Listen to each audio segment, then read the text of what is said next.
Fighting in Kupiansk, the enemy is pushing towards neighboring Kupiansk-Vuzlovyi. Death from the sky.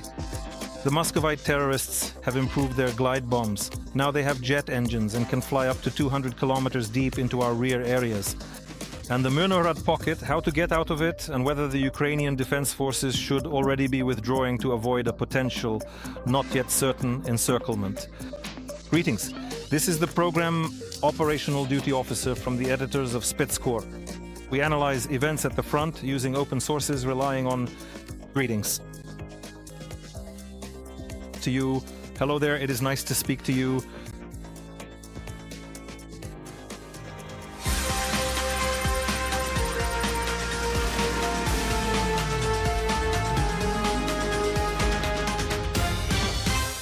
Attacks on our energy infrastructure are increasing. The most powerful one happened on the night of November 8th, when the occupiers used 450 drones and 45 missiles of various types. Private power plants, high-voltage substations of Ukrenergo, and facilities in the gas and oil extraction sectors came under attack from the occupiers. The state company Centrenergo suffered the greatest losses. It lost all of its generation capacity. Both the Tripilska thermal power plant in the Kiev region and the Zmyivska TPP in the Kharkiv region have shut down. The entire country felt the consequences of the large-scale attack. Electricity shortages, emergency power connections. Among the targets of Russian missiles were also the substations of nuclear power plants. This time, those of the Khmelnytsky and Rivne plants. Almost every night, Russian drones and missiles attack the energy infrastructure. This time, they struck in the Donetsk, Kharkiv, and Odessa regions. The occupiers are also targeting Ukrzaliznytsia facilities. In Odessa region, they hit a depot, and the day before in Poltava region, Russian Shaheds attacked a locomotive depot in the Lubny district. It was a combined missile and drone strike. Mr. Roman, could you please tell us why we are letting so many Shaheds through, considering that a lot of resources are allocated for interception? Why is the interception rate constantly decreasing? On the one hand, indeed, there are such questions because there was this huge campaign presented about us starting to produce interceptor drones, and it gave hope that we would be shooting down more. And yet we are still letting them through, and unfortunately in rather large numbers. So this is, in reality, the question remains open. At the same time, we also have the unresolved problem of not having enough air defense systems for our country, which is quite vast, so the number we have is not enough to cover the entire territory. Therefore, the enemy still has a quantitative advantage in means. Unfortunately, for now, this issue also remains unresolved for us, and we need to work on it. The situation in Kupiansk is difficult. As a result of infiltration tactics, the enemy initially managed to enter the northern part of the city, from where, along the R79 road, they moved down toward the center. If you look at the map, you can see that to the west, along the railway, to the bridge that connects to the right bank, to the area also beyond the Oskil, if you look at the map, you can see that right here, basically up to this bridge, right at this spot, the occupiers are trying to reach as quickly as possible. If you look at the map and take into account their movements over the past week, you can see that the enemy is moving from north to south, following this road, trying to overcome our resistance. The lines of Ukraine's defense. The enemy has already managed to get past the Spartak Stadium, the Eco Park, and has also managed to in fact, reached the local history museum, which is located in the city center.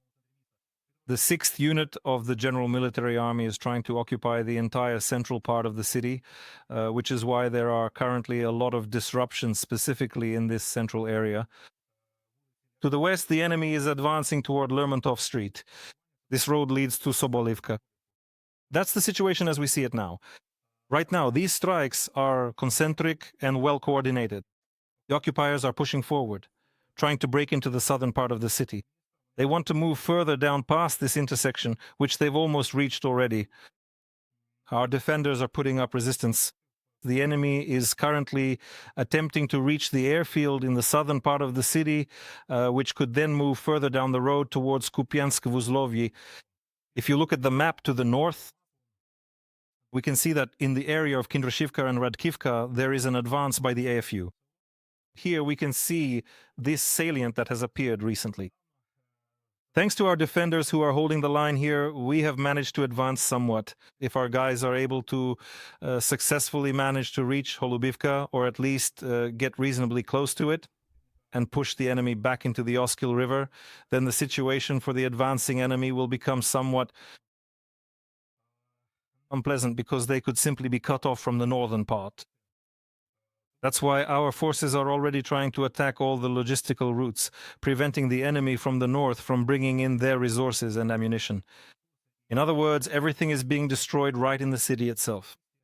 In the area of Ivanivka, if you look at the map, you can see that the situation there is also somewhat concerning. The enemy is making advances toward Piszczane. This gray zone is expanding. The enemy is attacking in the direction of Kurilivka. Obviously, they are trying to reach the Oskil River in order, so to speak, to link up with their advancing units from the north, or to create some preconditions to create problems for our troops who are currently holding the defense. There are also some advances by the enemy slightly to the east of the occupied Orlyanka. We can see this salient here. We see that the enemy has managed to reach the R07 road. And in this area, it has already been cut off. That is, the enemy is directing strikes at Piszczane, as we can see from the southeast. In other words, the enemy is not giving up hope. They still aim to occupy all of Kupiansk in order to move south, meet up with their forces, and reach Kupiansk-Vuzlovyi. Despite the difficult situation, the city is holding on, the guys are defending, and the front line here is not static, it's right among the houses and streets. We can ask about what's happening around Kupiansk from the commander of the 15th Operational Brigade Karada, Alexander Bukatar. He is with us live. Welcome, Mr. Alexander. Good afternoon. Let me remind our viewers about the fundraiser for this brigade. The details are on your screen. Join in, because the needs are enormous. From drones to spare parts. That is, the brigade needs both drones and spare parts for drones, vehicles and spare parts for vehicles, as well as electronic warfare equipment. That's why every Kechrivnia is very important. So please tell us, now moving on to the questions, are the occupiers managing to transfer their troops across the Oskil? In other words, reinforcements. Lately, considering the intensity of the assaults they've started, at the moment, unfortunately, the weather conditions have become quite difficult, fogs, rains. The enemy does not give up these attempts, but still, for the most part, we manage in advance. We destroy them even on the approaches or during the crossing. But yes, the enemy is constantly building crossings all along the Skill River, trying to get across. And this is their intention, to amass some kind of force. At the moment, it's very difficult for them to do this because certain actions we've taken have made it much more difficult for them, and that's why reinforcements aren't reaching the exact spot right now. Please tell us, are the occupiers, or rather, are there still many civilians remaining in the outskirts of the city? After all, leaving has become extremely difficult for civilians now. So what do you see?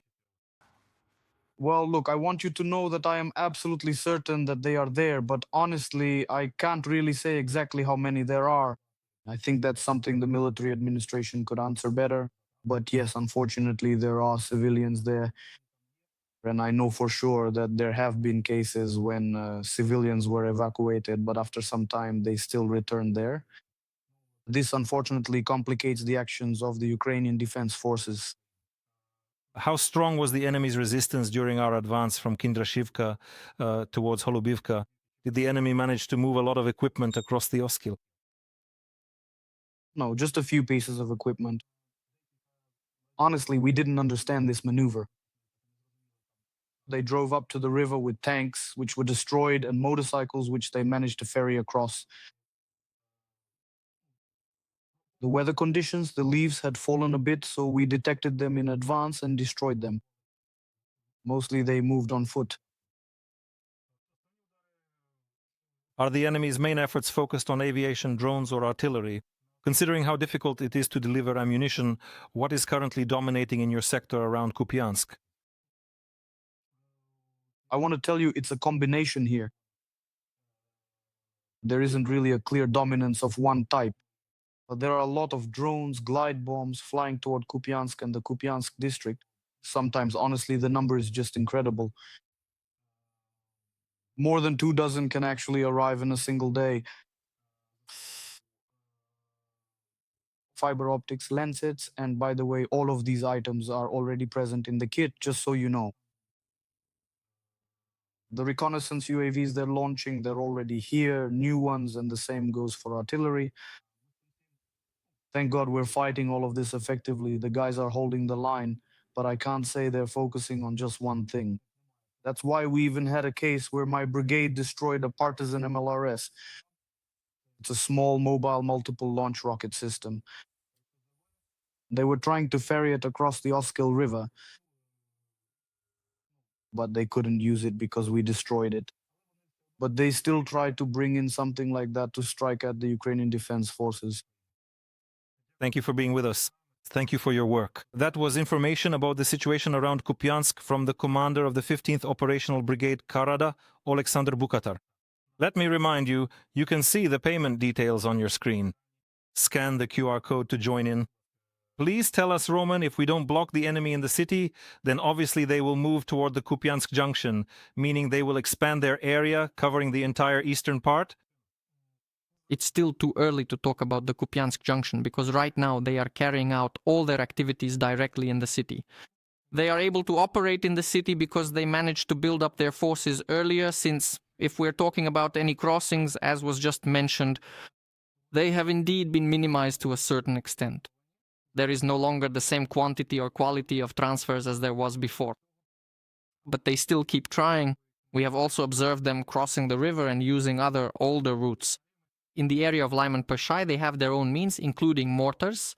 And if any of our soldiers try to conduct a sweep or operate in the area of Radkivka, Holubivka, Kindrashivka, they have fire support. The enemy has fire support and the ability to target all these actions and movements. But even if we talk about public strikes, which confirms these words, right in the city they are searching, looking with drones, they move around, they hide, they gather somewhere and carry out all their movements and activities.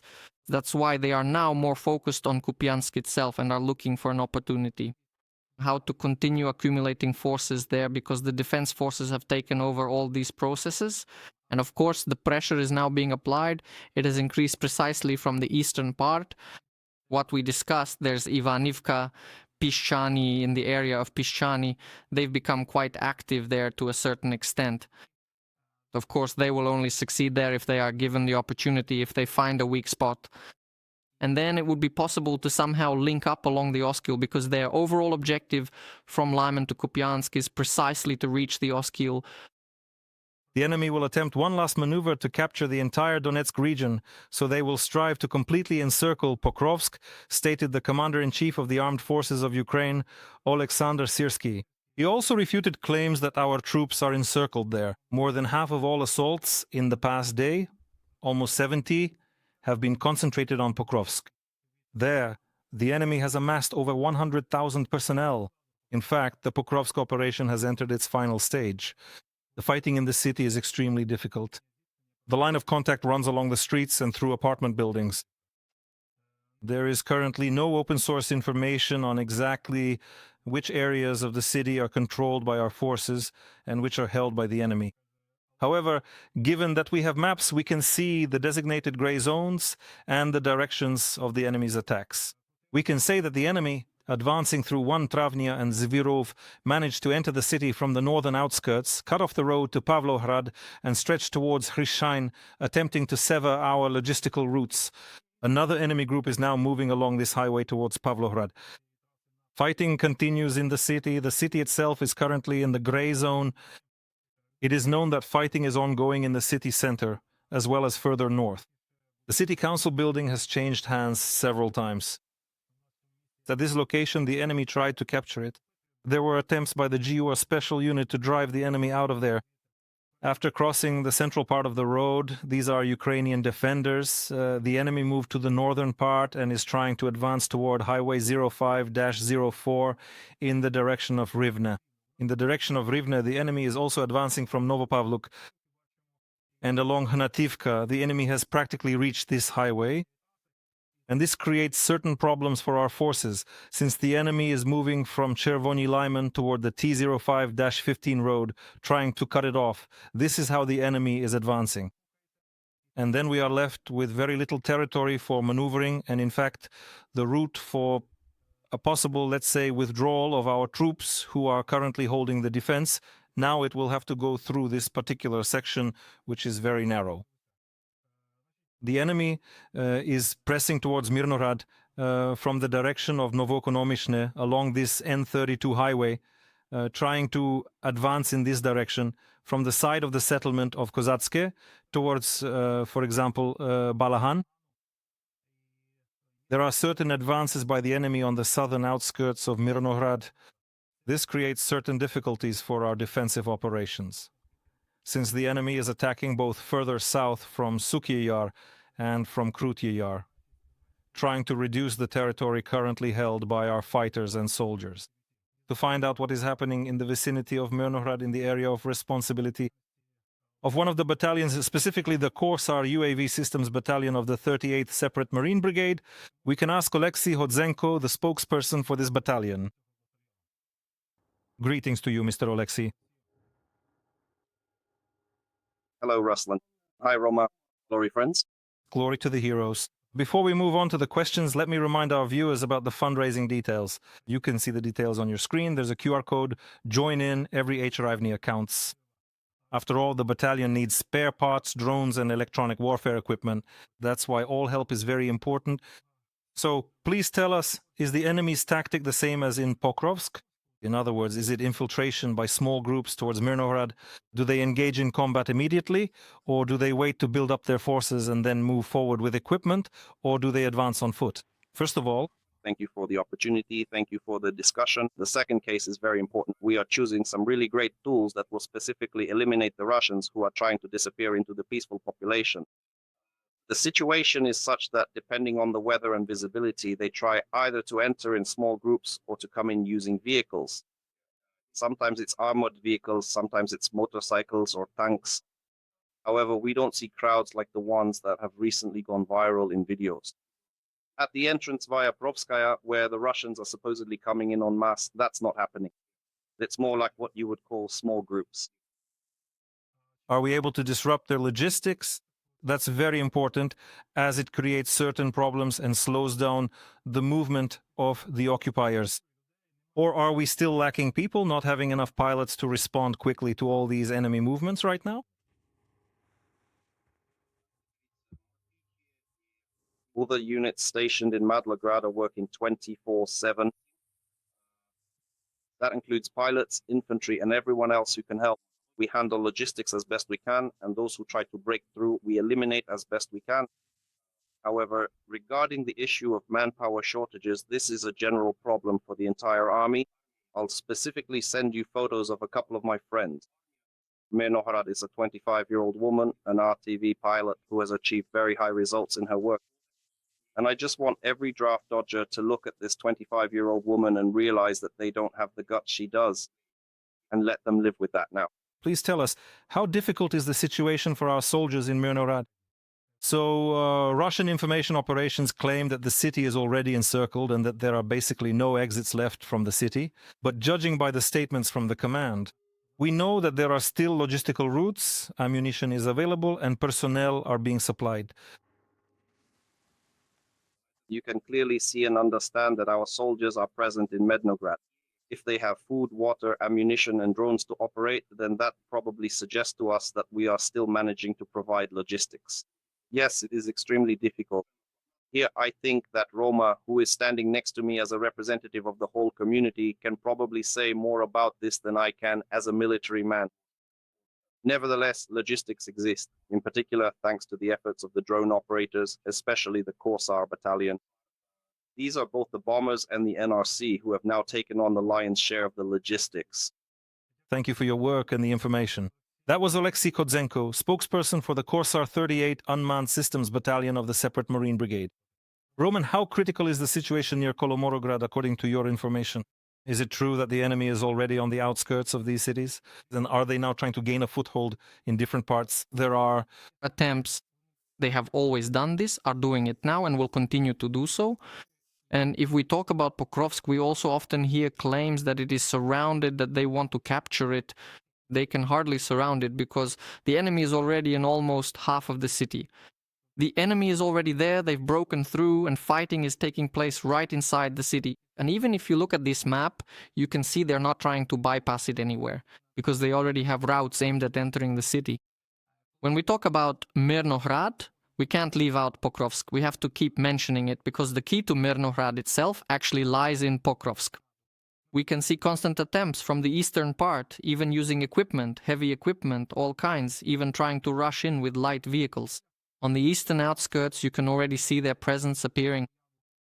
To some extent, a grey zone is forming on the outskirts of the city itself. And these attempts are essentially head-on, and where they fail the most, they are most likely trying to open a path for themselves and seize that key point. This is precisely through Pokrovsk, cutting off logistics. If we are talking about the area around Krasny Lyman, that's a different picture, because there they are now even more focused on Rodenske. And to some extent, they are trying to open up operational space for themselves toward the northern part of the city of Mirnohrad. But when we talk about Pokrovsk in terms of logistics, we can say that there are routes, we can carry out rotations, but at what cost? At any moment, when talking to the military themselves about logistics, you can run into an ambush or mines at any time. In the area between Pokrovsk and Mirnohrad, the Russians even managed to stretch and lay their ZU there. That is, they have the advantage in controlling logistics, in setting up ambushes, and when someone is sent for rotation to certain positions or to deliver some supplies, they are taking such a huge risk that sometimes it is completely unjustified. How long will this last, and for how long will we be saying that Mirnohrad is holding on just because food, ammunition, and everything else are still getting there? Of course, that's already a question for the command. But when they are already entrenched in Rivne and have the ability to physically cut off logistics as much as possible, not even with drones, when we talk about reaching Rodensky, about Krasny Lyman, reaching Rodensky and Krasny Lyman, it means the ability to bring in pilots and completely cut off fire support here, everything. And nothing will arrive, nothing will come through. Unfortunately, as practice shows, we very often drag things out as long as possible in these situations. And when the fire really starts burning, that's probably when the decision will be made to pull out. To clarify this question, is it worth holding on to this pocket now, or is it better to save the people and withdraw while there's still a chance? I can't say whether it's worth it or not. Looking at this situation, even an ordinary person who is far removed from the war would say, let's get out because we can see what's happening. And on the other hand, the situation we have with disrupting the enemy's logistics is of course necessary. But, for example, if our command is ready to take responsibility and say we will not allow the loss and fall of logistical control in Pokrovsk, then of course it makes sense to hold on to Mirnohrad now, because we know that in the future we will stabilize the situation here and there. Will it be like that? I doubt it, because, in fact, we have already lost the ability to block and cut off the enemy's southern infiltration into Pokrovsk. I have no idea how they are going to fix this situation now. So all these media images saying they've cleared the area, handled logistics, or rather rotation, everything is fine, we'll win, well then you'll have to stand there and look these soldiers in the eye, the ones who are now stuck in this pocket. I'll continue with the question about Pokrovsk. In fact, according to your map, the entire city is in the gray zone and the red zone. So the resistance that's still happening in the city is, let's say, resistance simply because it's impossible to get out. Or is it just that? Are there still attempts to hold back the advance, considering the videos that are now appearing online where, let's say, dozens of occupiers are entering the city on motorcycles and in cars? Is this just the usual attempts to keep fighting? For us, even our military, pilots, infantry, they will always carry out their mission. If they see the enemy, they destroy them. We will never be told when a withdrawal will take place. In theory, it might even be happening right now. And it's best that no one knows, discusses, or reminds others that we are in a critical situation. But under no circumstances should anyone even hint that a withdrawal is taking place, because this concerns the lives of the soldiers and the usual work in the city, fighting, and even now on. On the northern outskirts of Pokrovsk, this is just routine work for our soldiers who will continue. to make every possible effort to destroy the enemy. The only question is the effectiveness of the command's vision, when instead of talking about encirclement, we are talking about regular clearing operations.